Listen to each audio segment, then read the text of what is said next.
Hello there everybody, today we are back playing Genshin Impacts Whirling Waltz event. Act 2 has come out in the story part of the quest, so we are going to just get on in and continue along. Alrighty, time to return to the Palais Mimonia to check on Kukuku, I guess. Hello, is anybody home? Ooh.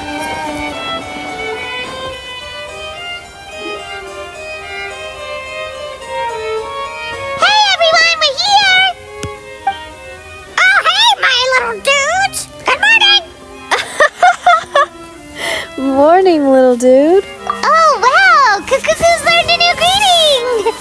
Is that good news or bad news, though? Sorry, I did everything within my power. But so far, I've only managed to teach him how to say good morning. Wait, so that's all you've been up to this whole time? Get out of here! I think that means no. Huh? Okay, so good mornings aside, please tell Paimon there's been some other progress, too. Of course. That's why I'm here. Kukuku's not the only one that Mr. Risley's been getting to talk. I'm referring, of course, to the convicts. It was nothing. These guys weren't exactly tough nuts to crack. So, what's the deal? After racking their brains, they remembered speaking to an inconspicuous middle-aged man just as they were preparing to pack up and leave Natlan. He was dressed in the manner of the Children of Echoes and carrying a box. Plus, the description matches the one the gun was found in. All in all, he didn't look any different from your average Natlanese traveler. Perhaps seeing that they were dressed as merchants, this man stopped for a chat, inquiring where their goods were headed, and even asking if they could share a boat. The smugglers were very cautious, though. They didn't tell him any specifics. But all this happened before I crossed paths with them. I happened to notice them as they were preparing to set sail. I thought they looked shady, so I snuck aboard, and ended up being carried along all the way to Fontaine.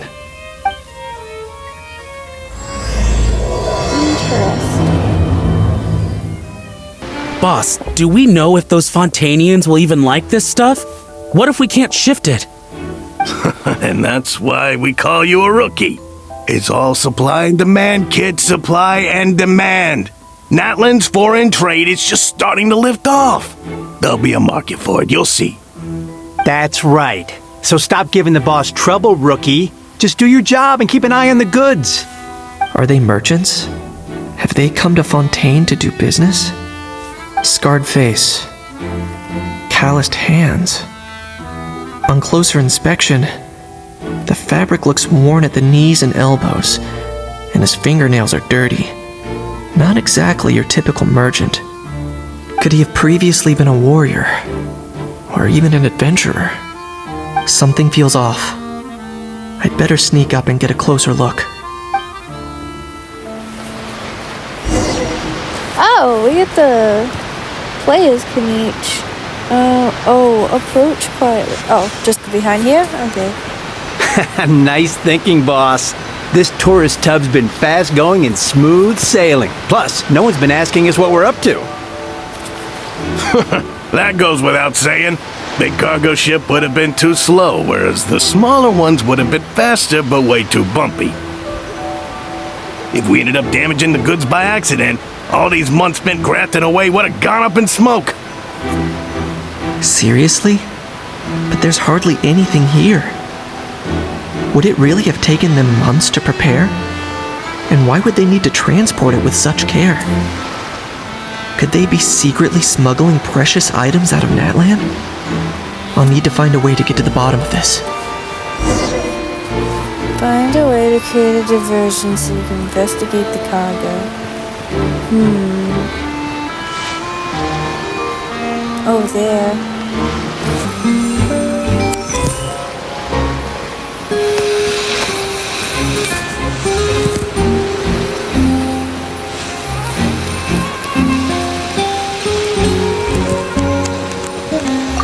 Let's go hear what these criminals have to say for themselves.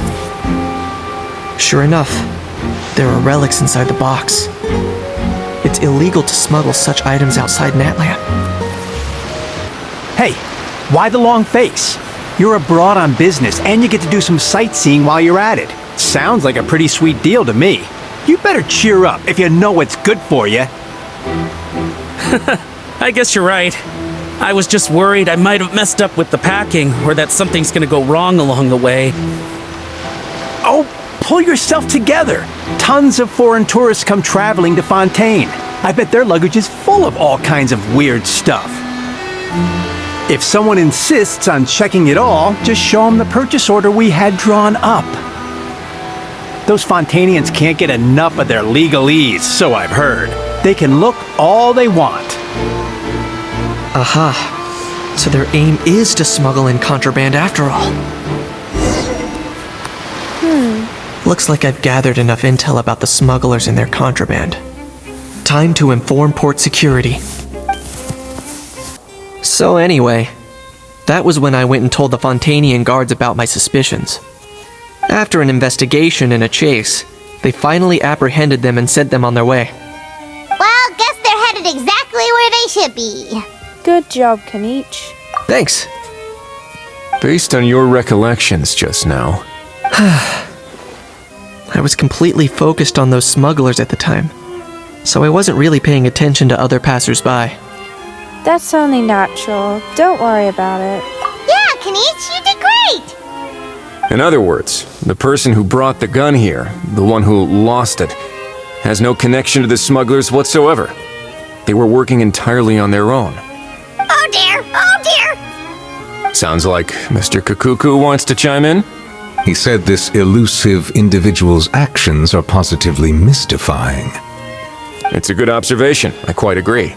So is Nuvalet able to understand what Kakuku's saying? I think that might be the case. However, we still know next to nothing about the person. Perhaps we should start by focusing on the lost item itself.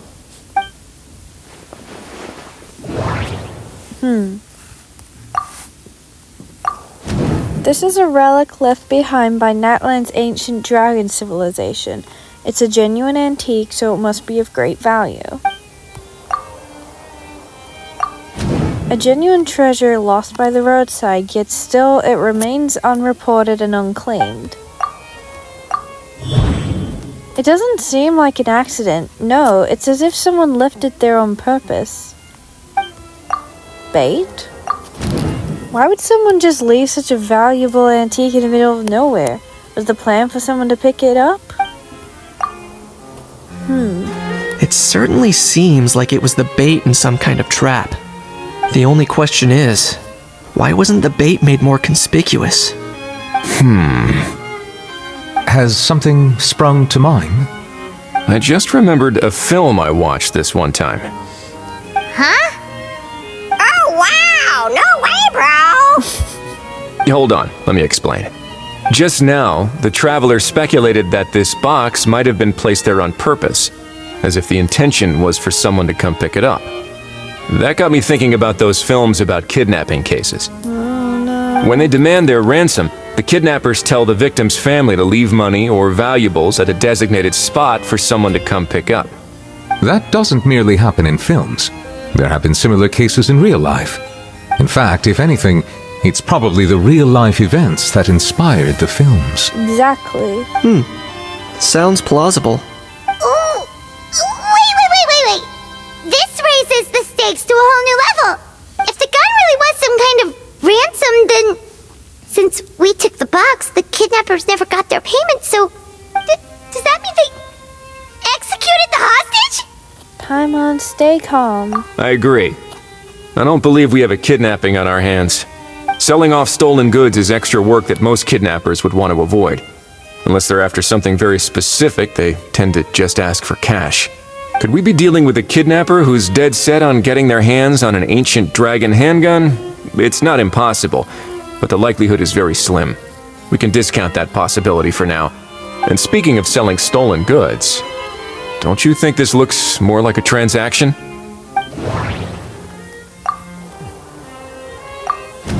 The gun was placed in a locked box and hidden away. Clearly the seller wanted to keep their identity a secret. After receiving the instructions, The buyer would have gone to the designated spot with the money to pick up the goods to ensure they actually got paid. The seller likely would have been watching the buyer.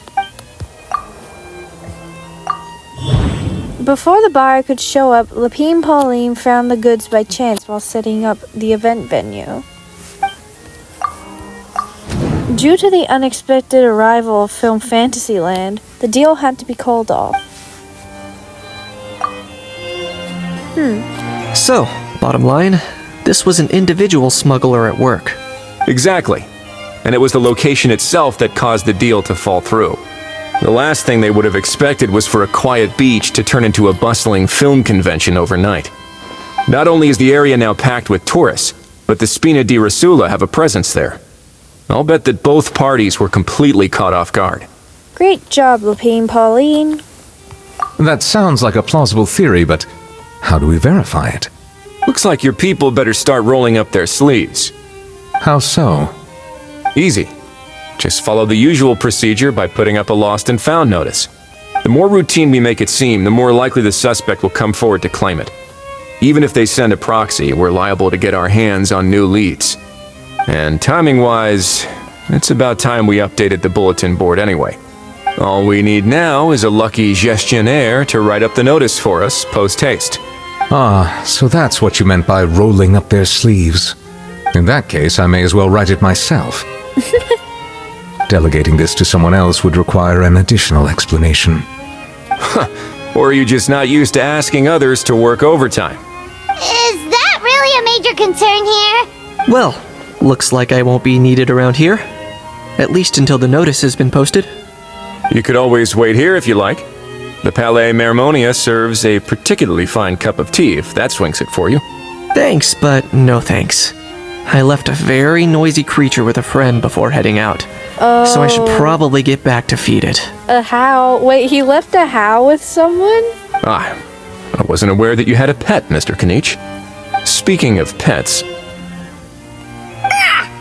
out of here! Out of here! Yep, that's the plan.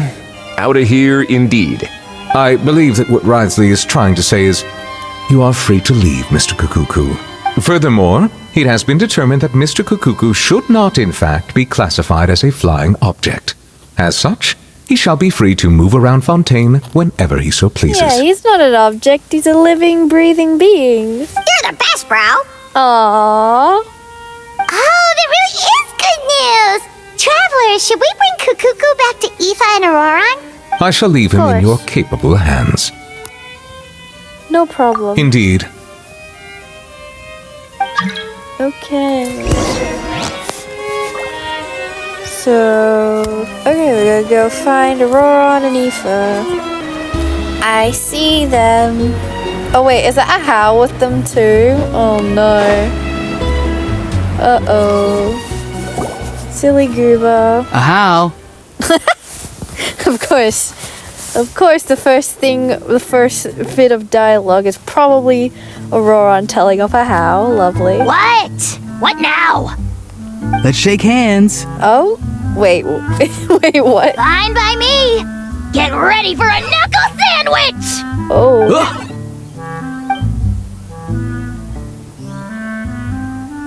Oh, nice dodge. Paimon feels strangely inclined to keep a safe distance. Did you miss me, bro? Cuckoo, you're free! Not you again. Nope, didn't miss you in the oh slightest. yeah. Don't know how and Kukuku have some weird ass Gen Alpha type of beef going on or something. Hey, Gramps. I remember something about that. And hey, Paimon and Kanich. It's good to see you all. Thanks for bringing Kukuku back. Get it away! Get it away from me! Nice to meet you, bro. Oh my god. I love them. Who are you calling bro? Say that again to my face! I dare you! If you've got the energy to argue this much, you're clearly not hungry yet. Let's go find something to eat while a How lives his best life. Sounds good to me. Poor How. He spent all day being tormented by Auroron, only to discover that the suffering's just begun. Aoife, as a Saurian vet, How can you just sit back and watch our little dragon bro suffer? Huh? How am I the bad guy? Even hear yourself? Ah! Doesn't anyone want to hear how Kakuku got out of jail? Amidst the racket, you briefly explain what happened with Kakuku to Aoife and Auroron. Hearing that Kakuku now has permission to move around freely, Ahao's face goes even redder than before. Don't lose hope, Ahau. By the same standard, you have freedom of movement now too. You're still in the game? Same standard? Ugh, I will not be held to the same standard as that thing! Thing? That's right. You won't. As far as I understand, the Palais Mermonia will want to Yes! assess your case on its own merits before they grant you freedom of movement.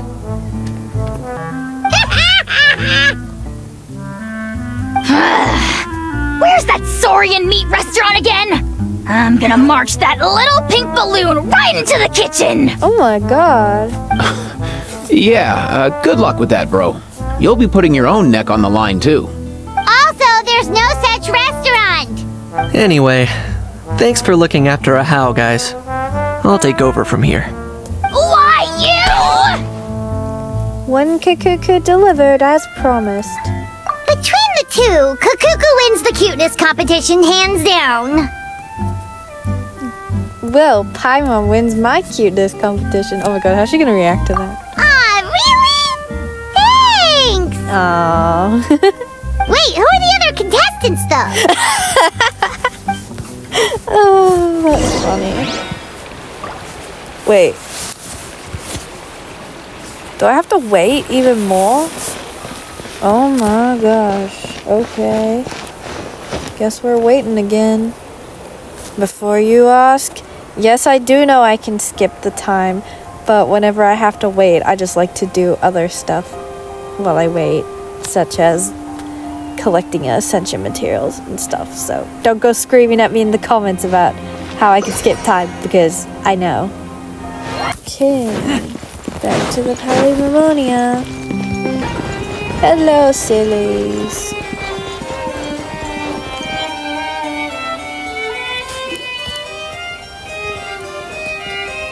Huh, looks like there were quite a few others with the same idea. Ah, hello, you two. Have there been any developments? Okay, guess not. Well, the notice was only just posted. Guess it's pretty unlikely that someone would show up right at... Special Patrol, open up! Oh, what the heck? Ah! Who's there? What's going on? The Special Patrol? I don't think that's who this is. Someone's knocking at the door. Oh, really, Aether? I didn't even know that. Hey, this isn't the time for silly jokes! Let's go check it out. Oh, he was being sarcastic. Well, not sarcastic, but like. I got from the Palais Mermonia carefully. Good day, all. Gramps, Oh. grannies, aunts and uncles. Oh, it's Auroron and Aoife. That's pretty funny. What in the Tibet Oh, are it's you just doing here, Auroron. Auroron? Oh, he must be the one you mentioned. Kakuku's owner? One of his owners. Kind of. But, bro, what are you doing here? Bro, I'm here to claim a lost item. can't tell if he's being deadpan or deadly serious. Is this the person you saw on the boat, Mr. Kinich? Somehow I highly doubt that. Yeah. For starters, he just addressed us as Gramps and Grannies. And unless this is the youngest looking middle-aged man in the world, I don't think he's our guy. I apologize for my grandson bursting in like this. Huh. Was there something wrong with my door knocking etiquette? That's how they do it in all the films. Oh my god. I thought he was just trying to get their attention. Was he genuinely just doing that because that's how he thought you knocked on doors? That's fucking funny. That's not door-knocking etiquette. That's the Special Security and Surveillance Patrol doing their job. Completely different things. Oh my god. Oh, I see.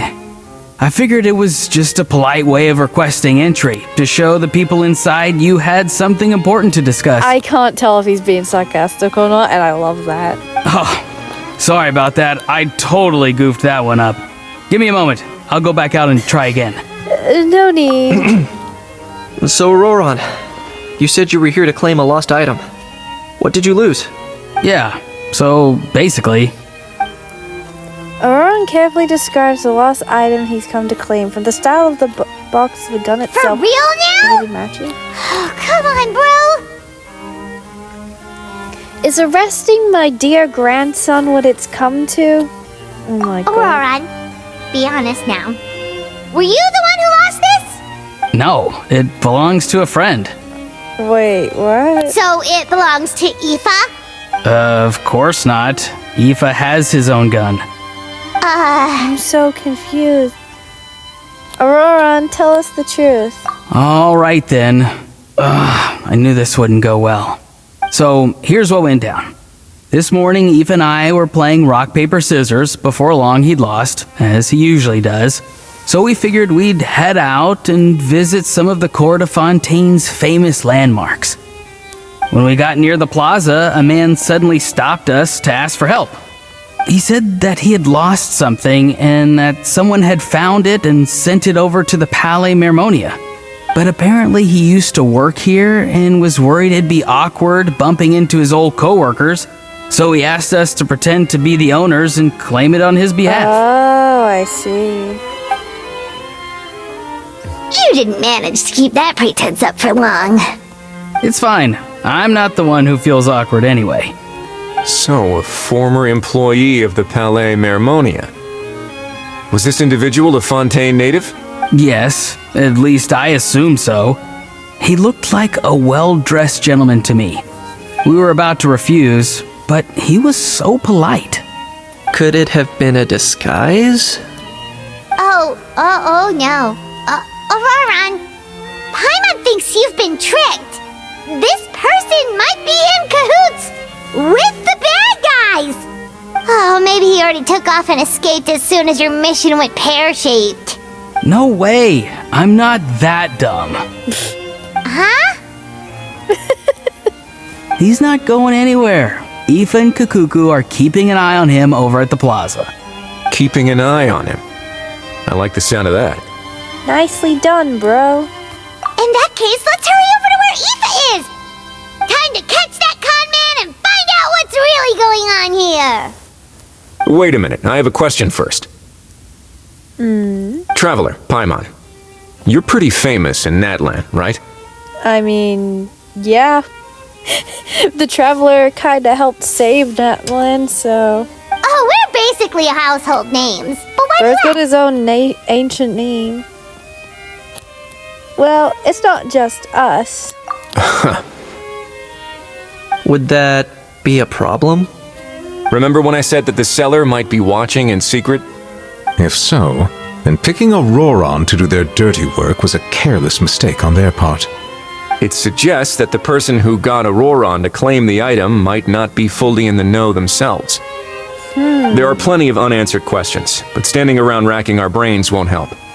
However, I still suggest that the famous faces among us, meaning the Traveler and Kinich, oh, and of course, Monsieur Nivelet too, stay here for the time being. We'll empty the box, give it to Auroron, and then he can claim the item as if nothing happened. I'll follow to check if anyone is watching. I doubt anyone would recognize me anyway, so I shouldn't draw too much attention. Being low-key has its advantages. I think this plan is worth a try. I shall leave it to the pair of you. So, I have to go undercover again, right? Well, not exactly undercover. Just drop the special patrol persona and be yourself instead. Roger that. Over and out. Okie dokie.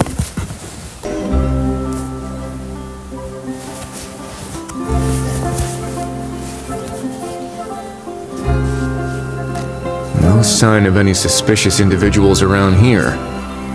Oh, so I just follow Auroron? Auroron has entered the elevator as planned. I'll head over to the plaza now. Which is more valuable, unlimited Mora or unlimited? I'm gonna just glide. Auroron's taking the elevator. I should take a different route to the plaza. Yeah, okay. AKA flying. Or gliding, I guess. Not really flying, but, you know, whatever. Oh. There's Ethan Kukuku. Oh! Oh, okay. Cutscene. Oh my god. Kukuku literally chasing the guy around. That's so funny.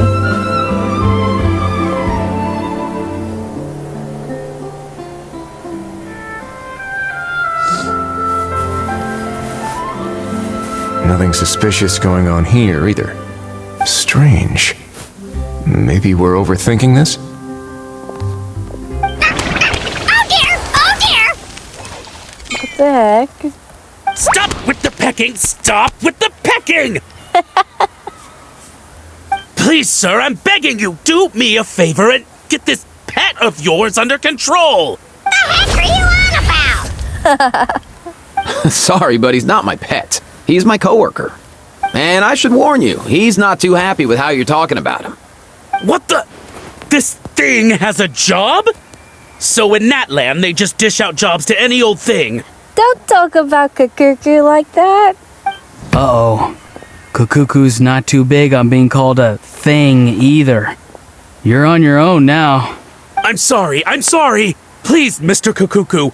Master Kukuku. Lord Kukuku. Lord I meant no Kukuku. offense, I promise. All right, Kukuku. That'll do for now. Let me ask him some questions first. Sure thing, bro. Sure thing, bro. Auroron actually looks pretty serious this time. Was he just pretending to be clueless earlier? Interesting. Think I'll sit back and see how this plays out. You actually got it? Wow, didn't think it would be that easy. Ah, excellent. Looks like sending you was the right approach after all. After all? I mean, because the staff at the Palais Mermonia don't recognize you, right? So I got it, but I don't remember promising I'd hand it over. Oh. Huh? This thing's pretty cool. I've taken a bit of a liking to it.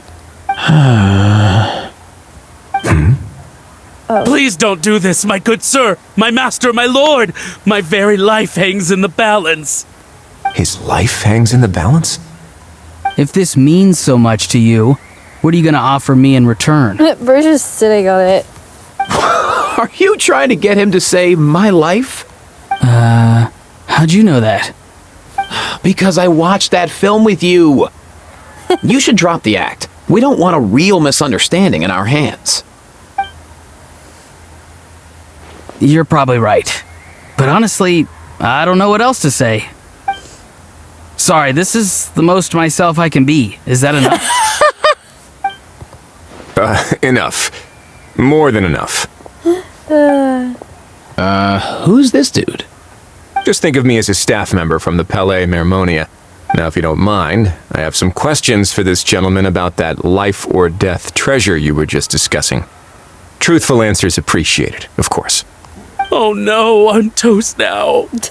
What's that supposed to mean? You don't think the Palais Mermonia has the ability to protect our citizens? No, I mean, yes, of course they do. Please ask away. I could do that. But I'd rather you just tell the whole story, from the beginning. I suppose I only have myself to blame. Such a rare antique, I couldn't resist. I'm a collector of antiques. Nothing excites me more than rare, old relics, and to be completely honest, if someone's selling, I'm buying. I don't care to ask where they sourced their goods. As for the seller of this particular item, well, I've never met him in person. We've had some prior dealings, but always under the cover of coded ads in some shady tabloids. Lost and found notices, missing person ads, that sort of thing. As long as I took care to hide a time and place somewhere within the text, then slipped some mora into the envelope before submitting the ad, it would get published. And that was that. No fuss, no trace. Simple, right? Normally, everything goes off without a hitch. But this time, I arrive at the pickup spot expecting a discreet in and out, and instead, I find a whole construction crew at work. That was not what we'd agreed. But I couldn't just let it go, so I reached out to him again the same way as usual. He replied, and do you know what he said? He told me that the item's now in the Palais Mermonia. Well, he wasn't lying about that. He insisted that it would be inconvenient for him to make an appearance himself, but said that if I could somehow find a way to retrieve it from the Palais, he'd give me a discount on the price. Of course it wasn't the discount that swung it. Do I look like I'm strapped for cash? Feeling smug now, are we? Feeling smug now, are we? No, please go easy on me. Bro's just scared of Kukuku. I love that. Go on. Where was I? Well, anyway, I thought to myself, seeing as the item itself came from Natlan, it would make more sense if I could find someone from there to go retrieve it. And by a stroke of complete and utter coincidence, I just so happened to see these two young folks wandering around, so I'm so very sorry I underestimated the pair of you. I need you to clear something up for me. You haven't paid the seller yet, correct? And yet he told you to collect the item from the Palais Mermonia. Was he not worried that you just split afterwards? Well, to be honest, though I can't claim to know him very well, he, on the other hand, seems to know my name and where I live. Besides, this is a guy who managed to get his hands on an ancient Natlanese weapon. That's probably not the kind of person I want to double-cross. Fair. That makes sense. So, Mr. Please, just call me Argento. All right, Mr. Argento. Listen very carefully to what I'm about to say. It will determine how much of the rest of your life you'll be spending beneath the waves. What does he mean? Is he gonna drown him just like they do in those gangster films? Oh my god. Oh, I get it. He's talking about that place at the bottom of the Fontanian Sea. Shh, can it? Owing to your suspected involvement in the illicit trade of Natlanese relics, you're now one of the suspects in an international smuggling case. A trip to the Opera Epiclese seems unavoidable at this stage, but on the bright side, you still have one chance to make things right. Okay. Do I really? Please tell me what to do. It's very simple. Just reach out to your seller in the same way as usual, arrange to meet, bring the money, and make the deal. Just be sure to let me know all the details. I'm talking time, place, the whole lot. If we can catch the other party by doing this, you'll have gone some way toward redeeming yourself. Understand? Oh, I see. I understand. You shall have my full and unadulterated cooperation. Good. Don't break the law, and don't even think about making a run for it. The Palais Mermonia will be watching you and ensuring your safety. All right, take the box, but leave your ID and other documents behind. You can go now. As for you two, protocol dictates that I should take you both back to the Palais and have you sign a confidentiality agreement. But that would take a lot of time and effort. Such a hassle, bro! Yeah, Kukuku would know. See? Mr. Kukuku knows exactly where I'm coming from. So, I was thinking, since you're all friends of the Traveler... I understand, sir. We got dragged into this by accident, and it has diddly squat to do with us. And out of respect for the Traveler, we won't say another word. Oh, I know this part. We better keep our mouths shut or we'll both be sleeping with the fishes in the tailor-made pair of cement shoes. Oh my god. In that case, I understand completely. Not exactly what I was going for, but if that's how you want to understand it, then be my guest. Oh. Then it's settled. Thanks for your help.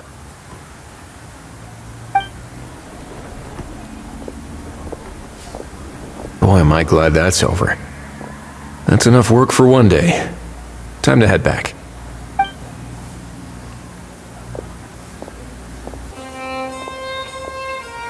Risley's back! Judging by your expression, it must be good news, huh? It went smoothly, on the whole. Wriothesley recounts what happened. It all makes perfect sense, but somehow it feels like Wriothesley has glossed over a lot of the bro talk. So basically, We hold off until Argento and the other party have set up the next stage of the transaction. Then we plan our next move. Patience will be key. I get that. It's like hunting. I'm just not sure the other party will take the bait so easily. Well, if he didn't need the money, or if he valued self-preservation over making a profit, he could have walked away as soon as the contraband was brought to the Palais Mermonium. On top of that, although he hasn't shown his face yet, he seems to have no followers or accomplices, and he's relying on an extremely limited set of options to push the deal along. So, if you ask me, he seems like someone who cares a lot about his image and has a somewhat high opinion of himself, but lacks any real ability. I almost get the feeling that if he misses out on this opportunity, he won't have any other way of making money. His every move is like a spin of the roulette wheel, hoping that the ball will land exactly where he wants it to. Or, I don't know. Maybe he'll cut his losses and vanish into thin air, and our efforts will have been in vain. At least Natlan will get the stolen relic back, so it won't have been for nothing. In that case, let's hope his arrogance stays in play. Everyone, I have just briefed the Marechaussee Phantom on the situation. As soon as there are any further developments, we will act without delay. When that time comes, we will be relying on your help. Leave it to us. We'll be waiting for the good news. Woohoo!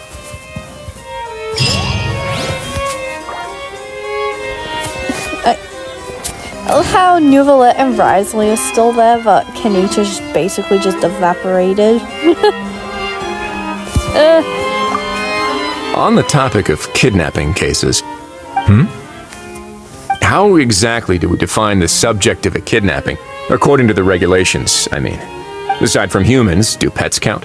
What about sentient, non-human beings? Of course, Melazines go without saying, but what about a being like Kakuku? I am surprised that you are unfamiliar with the legal provisions on this matter. If I knew all the laws like the back of my hand, I wouldn't have ended up in the fortress of Meripede, would I? That is no laughing matter, Risley. Well, anyway, I guess that's all for this part. I guess I'll wait for the next part of the quest to be released. Should be later today or tomorrow. So, I also want to apologize if I sound a little bit more dead than usual. I pretty much rolled out of bed and started filming. So, yeah. Anyways, I hope you enjoyed this, and I'll see you in the next video. Bye-bye!